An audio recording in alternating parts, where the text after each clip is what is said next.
My fiancé said I threw away the flowers your son bought for his mom's grave. It's weird that he still mourns her. I'm his mom now. I replied, you're right, it is weird. Then I canceled the wedding, packed her bags, and dropped her off at her mother's house with a note. I'm mourning my relationship now. Her meltdown on the front lawn.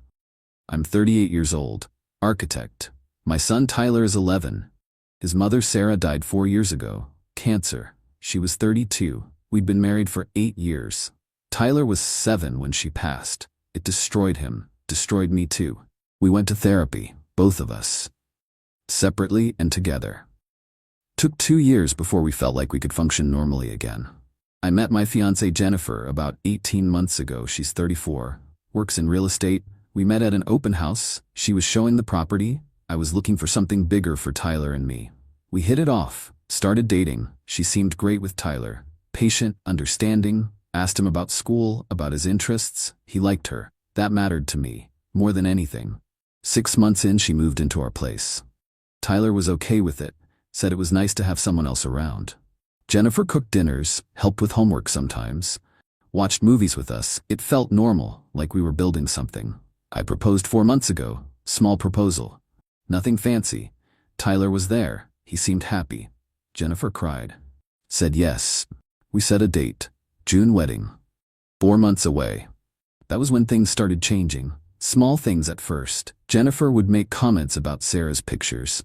We had a few around the house, one in the living room of the 3 of us at the beach, one in Tyler's room of him and Sarah at his 4th birthday. Jennifer asked why we still had them up. I said because Sarah is Tyler's mom. Jennifer said I know, but I'm here now. I said that doesn't erase her. She dropped it. For a while. Then she started talking about redecorating. Said the house needed a woman's touch. I said it has a woman's touch. Sarah picked out most of this stuff. Jennifer said exactly. It's outdated. Time to move on. I said I like it the way it is. She said you're holding on to the past. I said I'm not holding on to anything. These are just things. She said fine. But after we're married I want to make some changes. I said we'll talk about it then. Tyler visits Sarah's grave every Sunday, has since she died. We started going together. Then he wanted to go alone. Said it felt more private. I understood. I'd drive him there, wait in the car. He'd spend 30 minutes talking to her, telling her about his week, bringing flowers, fresh ones every time. He'd use his allowance, save up for weeks to buy them. It was important to him. His way of staying connected. Jennifer knew about this. I told her early on. She said that's sweet. Said it showed Tyler had a good heart. I agreed. She never came with us. Said it felt too personal, that she didn't want to intrude. I appreciated that. Thought it showed respect. I was wrong. 3 weeks ago was a Sunday. Normal day. I drove Tyler to the cemetery. Dropped him off, waited in the parking lot like always. 40 minutes later he came back, longer than usual, empty-handed. That was odd. He always brought the flowers into the cemetery. I asked if everything was okay. He said yeah, but his voice was quiet. I asked if he forgot the flowers. He said no. I asked where they were. He said he left them at home. I didn't push it. Figured maybe he wanted to bring them next week. Next Sunday, same thing. No flowers. I asked if he wanted to stop and get some. He said no, it's fine. I said, are you sure? He said yeah. We drove to the cemetery. He went in, came back 20 minutes later, shorter than usual, got in the car, didn't say anything. I asked if he was feeling okay about visiting. He said yeah, I'm fine. But he wasn't fine. I could tell. 3rd Sunday he said he didn't want to go. I asked why. He said he just didn't feel like it. I said, Tyler, you haven't missed a Sunday in 4 years. He said maybe I need a break. I said okay, but talk to me. What's going on? He said nothing, I'm just tired, I let it go. But I was worried. This wasn't like him. That night Jennifer and I were in the kitchen. Tyler was in his room. I mentioned I was concerned about Tyler not wanting to visit Sarah's grave. Jennifer was chopping vegetables. Didn't look up. Said maybe he's finally moving on. I said moving on from what?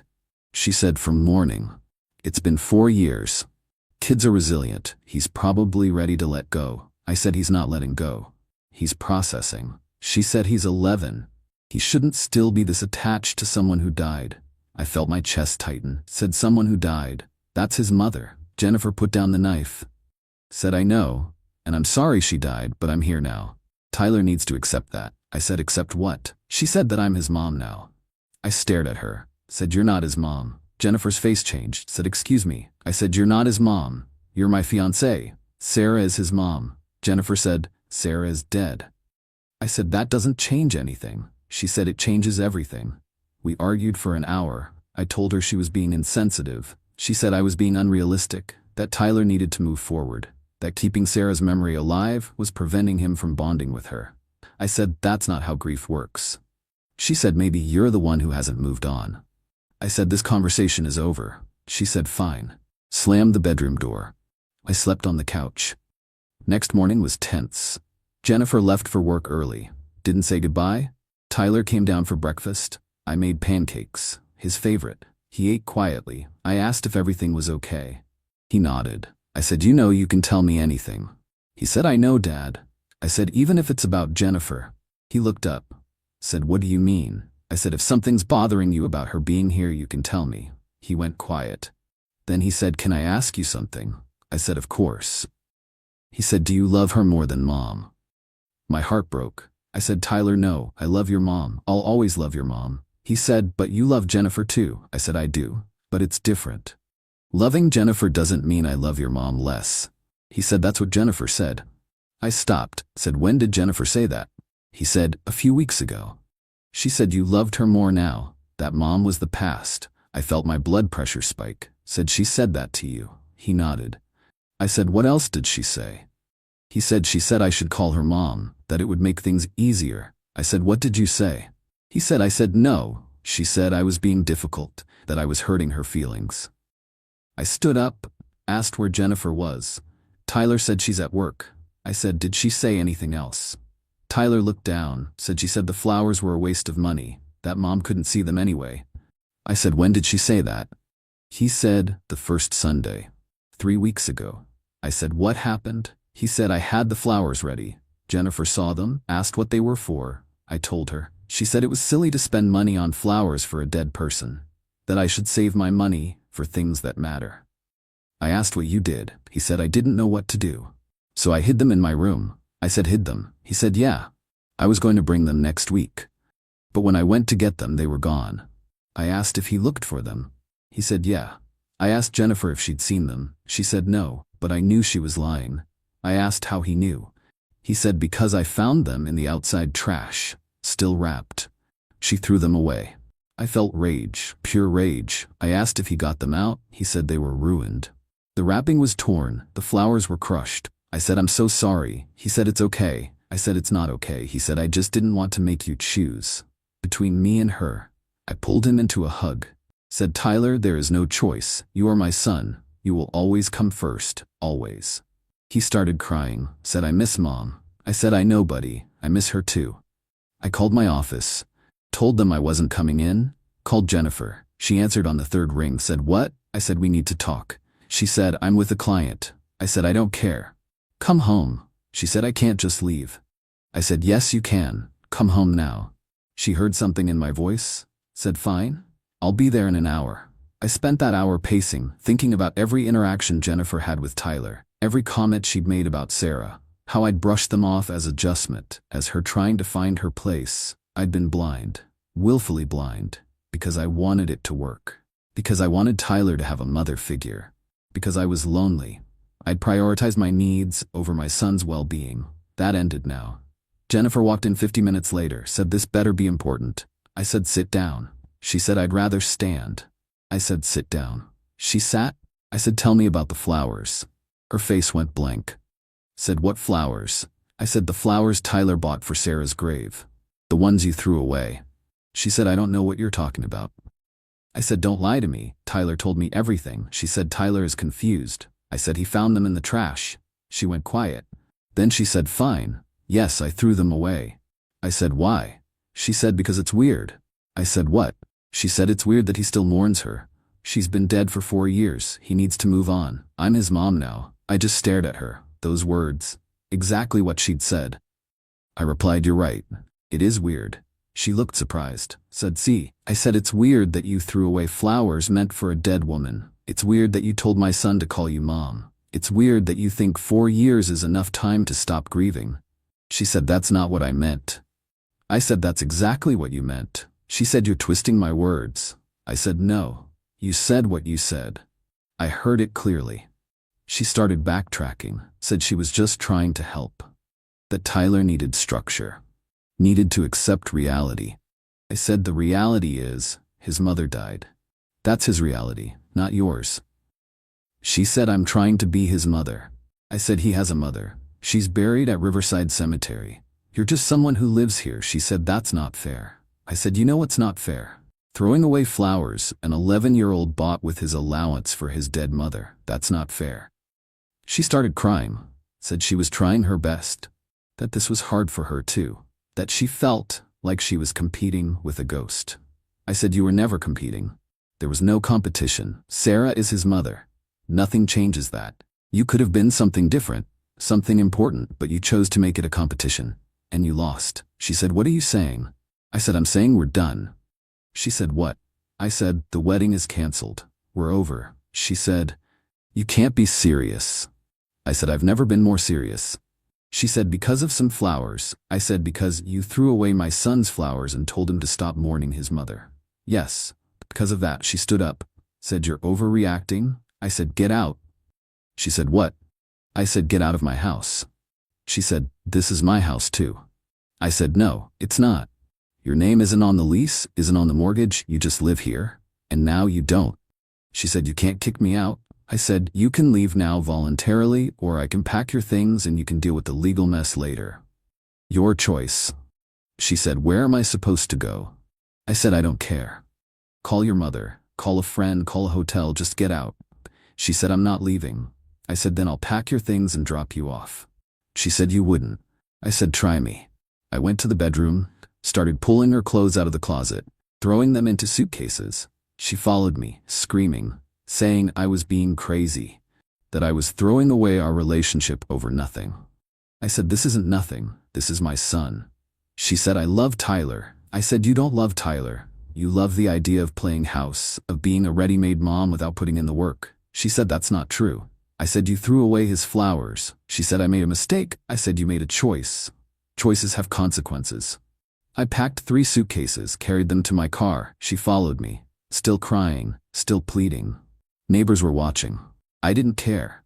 I put the suitcases in the trunk, went back inside, got her toiletries, her shoes, her laptop, packed it all. She said, please, can we just talk about this? I said, we're done talking. She said, what about the wedding? I said, there is no wedding. I'm calling the venue today. She said, you'll lose the deposit. I said, I don't care. She said, what do I tell people? I said, tell them the truth. Tell them you threw away a child's flowers meant for his dead mother's grave. See how that goes. I loaded the last bag, told her to get in the car. She said no. I said, fine, walk to your mother's. She said, my mom lives 30 minutes away. I said, then you better start walking. She got in the car. We drove in silence. She cried the whole way. During the drive, I scribbled a note on a piece of paper from my glove box, kept it in my pocket. I felt nothing but cold clarity. This woman had hurt my son, had thrown away his connection to his mother, had tried to erase Sarah from our lives. I'd almost married her, almost made her Tyler's stepmother. The thought made me sick. We pulled up to her mother's house. I got out, started unloading bags. Her mother came to the door, said, what's going on? I said, ask your daughter. She said, is everything okay? I said, no. I handed Jennifer the last bag, pulled out a note I'd written, handed it to her. She opened it, read it. The note said, I'm mourning my relationship now.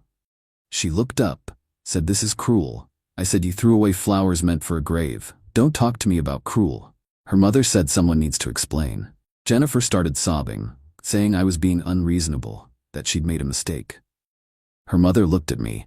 I said she threw away flowers my son bought for his deceased mother's grave, then told him it was weird to mourn her, that she was his mom now. Her mother's face changed. She looked at Jennifer, said, you didn't. Jennifer said I was trying to help. Her mother said by throwing away flowers. Jennifer said he needs to move on. Her mother said, Jennifer. She turned to me, said, I'm so sorry. I said, tell her, not me. I got in my car, drove away. Jennifer called 17 times that day. I didn't answer. She texted, said we needed to talk, that I was being irrational. At every couple fights, I blocked her number. She called from her mother's phone. I blocked that too. She showed up at my house 2 days later. Tyler and I were having dinner. She rang the doorbell, banged on the door. Tyler looked scared. I told him to go to his room. I opened the door. She looked terrible, eyes swollen, hair a mess. She said, "Please, can we just talk?" I said, "No." She said, "I made a mistake." I said, "You made multiple mistakes." She said, "I'll do better." I said, "It's too late." She said, "Don't I get a second chance?" I said, "Not when it comes to my son." She said, "I love you." I said, "You don't love me. You love what I represented, a ready-made family." She said, "That's not fair." I said, "Life's not fair. Ask Tyler. He'd tell you." She started crying again. Said, "Please." I said, "Leave, or I'll call the police." She left. I canceled everything. The venue, the caterer, the photographer, the florist. Lost deposits on all of it. Didn't care. Called my family, told them what happened. My mother cried, said she never trusted Jennifer. My brother said good riddance. My dad said I did the right thing. Called Jennifer's friends who'd been invited. Told them the truth. Some said I was overreacting. Most said they understood. Didn't care either way. Tyler and I went to Sarah's grave that Sunday. I went in with him this time. We both brought flowers. Tyler's were roses, Sarah's favorite. He'd saved up for weeks. I watched him place them on her headstone. Watched him talk to her. Tell her about school, about his friends, about how he missed her. I added my flowers next to his, told Sarah I was sorry. Sorry I'd almost let someone erase her from Tyler's life. Sorry I'd been so desperate for companionship that I'd ignored the signs. She would have been furious with me. Rightfully so. Tyler asked if I was okay. I said, "Yeah, buddy. I'm okay." He said, "I'm sorry about Jennifer." I said, "You have nothing to be sorry for." He said, "I feel bad." "You were happy with her." I said, "I wasn't happy. I was comfortable. There's a difference." He said, "What's the difference?" I said, "Being happy means everyone's happy. You weren't happy. So I wasn't happy." He hugged me, said, "I love you, Dad." I said, "I love you too." We don't talk about Jennifer much anymore. Sometimes Tyler asks if I'm lonely. I say, "No, I have you. That's enough." He says, "Maybe you'll find someone else someday." I say, "Maybe. But only if they respect your mom." He says, "Do you think anyone will?" I say, "The right person will. The right person will understand that loving someone new doesn't mean erasing someone old." He says, "Mom would have liked that." I say, "Yeah, she would have." I ran into Jennifer at the grocery store last week. She was with someone new. A man. He had a kid with him. Young girl, maybe 6 or 7. Jennifer saw me, looked away. The man asked if she knew me. She said no, just someone who used to live in her building. I kept walking, heard her talking to the girl, heard her say something about how pretty her hair was, wondered how long until she tried to replace that girl's mother too. Hoped the guy was smarter than I was. Doubted it. Tyler's doing better. Visits Sarah every Sunday. Brings flowers every time. I go with him now. We talk to her together. Tell her about our week, about the good things, the bad things, the normal things. Tyler started saying, "I'll see you next week, Mom," at the end. Like she's just away, not gone. I like that.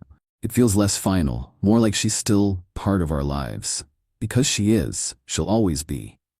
People ask if I'm dating. I say no. They say it's been months since Jennifer. I say I'm not ready. They say Tyler needs a mother. I say Tyler has a mother. They say you know what I mean. I say no, I don't. They drop it. I'm fine alone. Tyler and I are fine. We have each other. We have Sarah's memory. That's enough. Maybe someday someone will come along who gets that. Who understands you don't replace people. You just make room for new ones. Until then, we're good. The wedding was supposed to be this weekend, June 15th. Instead, Tyler and I went camping. Sarah loved camping. We hadn't been since she died. Felt right to go now. We hiked, made s'mores, told stories about Sarah. Tyler laughed, really laughed, said he wished Mom could see this. I said she can. He said, "Do you think so?" I said, "Yeah, I think she sees everything."